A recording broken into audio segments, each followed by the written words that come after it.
El acoso bajo el anonimato es un fenómeno que ha llegado a la creación de perfiles falsos en redes sociales y va en aumento, es el ciberacoso.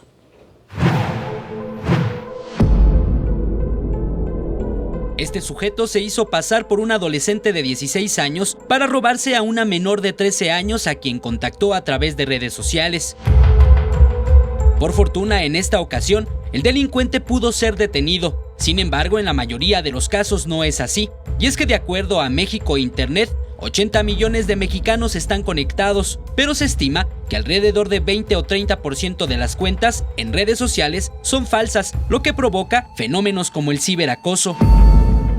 El ciberacoso es la incidencia de actos de agresión, de actos de humillación, de actos de burla, de actos que atenten contra la integridad psicológica de las personas a través de Internet, a través de medios digitales. Se presenta regularmente en adolescentes entre los 12 y 19 años y se caracteriza por interacciones hostiles y tóxicas entre uno o varios sujetos en la red. Los especialistas en informática aclaran que es muy sencillo identificar perfiles falsos que incurren en conductas de acoso. Vemos la cantidad de interacciones que tiene, la cantidad de actividad que tenga per se la cuenta. Por ejemplo, cuántos likes tiene, a cuántos likes aporta esa cuenta a otras cuentas, cuál es el movimiento de fotos de perfil. Estos perfiles mantienen actividades muy estáticas y dinámicas muy atenuadas, en las que la interacción con otros es muy poca. Para combatir el ciberacoso y sobre todo para evitar que un menor sea víctima, es necesario seguir algunas recomendaciones. Lo que tenemos que hacer como ciudadanos es tener control siempre de nuestras cuentas. ¿Cómo lo podemos hacer? Muy fácil.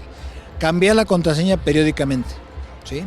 Analizar la interacción con otras personas, lo que acabamos de comentar, qué tan sanas son, que no sean insidiosas.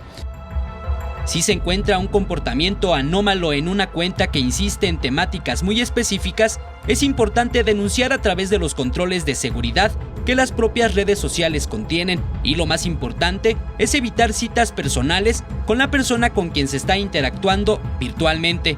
Con imágenes de Liber Rodríguez, Eric Pinto, 21 Noticias.